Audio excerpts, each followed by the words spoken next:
environment, and unfortunately both times we fell short. I thought we improved in some of the areas from the Cairns game, but yeah, got to work on the glass, didn't stick to our defensive rules, and ultimately got found out. Put the fourth quarters down to anything in particular, I guess, we've been over?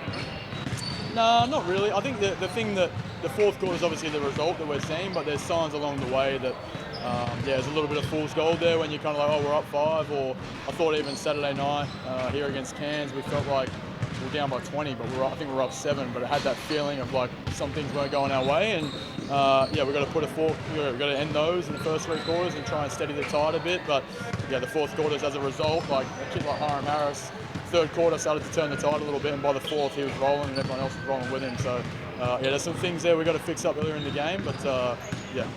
Is that worrying that you're being outworked? You guys have sort of built a reputation for being the gritty team in the league. Yeah, how are you feeling about that? It's not worrying because it's so correctable. It's just like we watched film this morning, it's just something you can control, like how hard are you working, are you putting yourself to exhaustion and get the next guy in, and it's an easy fix. It's nothing tactical, it's nothing we don't know, and the guys that sit there this morning and take accountability for it, we just have to come out and make sure we outwork it a lot tomorrow. So it's a big change, so tiny tweaks that are made. That's just a mindset. You've got to work harder. It's. I know it's cliche and it sounds very basic, but I think we kept them to 1-0 board at half time, and then they had 11 in the second half. They had 7 of those in the fourth. Just a work rate. And again, I go back to Hiram, a kid I've known for a long time. He comes in and outworks us, and he's a rookie kind of type player, and yeah, they got the result because of that. What's the mood around the group at the moment? 8 and 8, sort of middle of the pack. Doesn't change with this lot. Yeah, it's we got a unique group, mate. We know we've got the character in the room to fix these kind of things. I know they sound basic, but some teams can't fix that stuff. For us to sit there this morning, multiple guys to take accountability for their actions, and yeah, we look forward to tomorrow, hopefully correcting and getting on the floor. And yeah, mood doesn't change here. I think that's probably Scott's biggest strength. He's seen enough basketball and been through enough of this to not waver, and as a result, our group stays the same.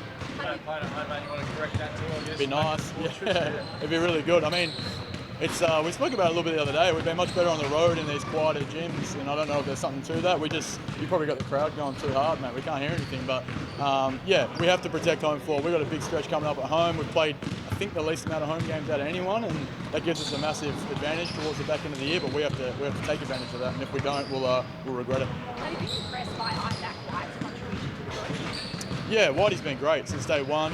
He's a day-to-day guy. He comes in every day and just brings it. And I thought ever since he's been in the league, he's been that. He works really hard. He backs himself. And yeah, he's been fantastic for us. And I'm happy he's getting an opportunity right now. And he's putting a lot of pressure on Sammy and Kenny when those guys come back to try and earn their spots, which is exactly what you want. I'm struggling to hear, but was anything after that, any extra injury concerns for the group? No, yeah, it wasn't asked. And no, we're all fresh and ready to go. Those guys continue to do a bit more work, but we're status quo. Hopefully JB is the only one that was out the other night, but I'm not sure where he's at. He's probably still in fitness test. Everything tracking all right from that? Yes, Maddie and Sammy on track, so they're kind of like day on, day off at the moment. So I think you saw Kenny's lighter day today, and they'll do some more work tomorrow morning. They just keep building up soft tissue. It's just a matter of loading and getting back to it. Just on there, those two, is it hard when you've got both of them out at the same time? I suppose like one's out, you can sort of cover it, but two very good players defensively. Yeah, they fill a pretty specific role for us, but saying that, like I said, Whitey's been great. Shawnee Max obviously held it tight for us all year, and Clint's starting to really find his feet. So it's difficult, but yeah, we're having a hard enough time playing 8 or 9 guys right now. We've got a lot of talent in the room, and hopefully when they come back, it's just going to be a nice little bonus at the back end of the year. Hawks are obviously struggling. How do you approach a game like that? I guess you're expected to win. How do you make sure the team doesn't get ahead of themselves? Yeah, I mean, the last 4 or 5 games they've been in the hunt. They go up to Cairns, really push them. They push Sydney. They've got a lot of talent sitting over there. They've had a lot of disruption, and I think for the first time this year they've kind of steadied and they've got their imports sorted and they're healthy, and they're coming down here with no fear. They whacked us last time they played us up in Launceston, and there's a lot of guys that are still in that crew that are coming back. So it's going to be a tough challenge. We've got our hands full, and yeah, they're a heck of a team, but we've got to set the tone and make sure those things I was talking about before, like the first 3 quarters, there aren't just little signs along the way, and then we get to the fourth and we're in a ball game and they're outworking us. And if we can fix that stuff, we'll be in a good spot.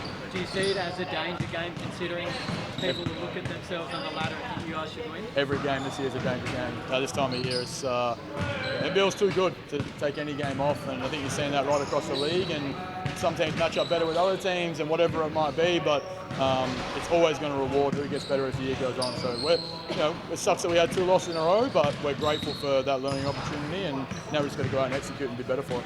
Clint obviously started last game. Is that just to sort of get him more minutes, get him more involved? What was the process behind that? A little bit. They obviously had a bigger lineup with Adelaide, and we were starting weeks in the games before, and just trying to find our balance with Sam and Kenny out. It's a little difficult, but I'm not sure what we'll do tomorrow. I imagine it might stay the same, but yeah, he benefited from it, and hopefully it keeps him going the right way. Just on JB, mate, just to clarify, was just sore last Yeah, just a bit sore. There's no point travelling him up there, or over there, and a bit precautionary, but hoping he's back tomorrow. He got through today, but we'll see how we go. You mentioned being outworked. Has that been sort of the key message of training or spoken about the last couple of days? Yeah, definitely. Great film session this morning, really productive, and like I said, very correctable stuff. So a lot of us to do with mindset. We'll see how we respond tomorrow. That's our challenge now, is we've got to learn from it and adjust, and if we do that, we'll probably have a good result tomorrow. But if we don't, we've got a young, hungry Illawarra team coming in, and they've got some workers. Dan Greedo's back, Sammy Froll, they've got guys that really put it on the line. So it's a great challenge for us. This side's pretty well known for its work ethic and its mindset. How does it go when that comes out of Twitter? What sort of work do you have to do? Yeah, it's just disappointing. That's the guys were disappointed. They watched about this morning. We talked about it on the plane yesterday. It's disappointing, and as a result, we're having harsh lessons, and we're 0-2 on the weekend. So maybe we work a little bit harder, like we did in Sydney, and we get a better result. But like I said, it's through the course of the game, and there's little moments of time that we have to fix up. And Adelaide did a better job of that than us the other night, and as a result, they got a good win.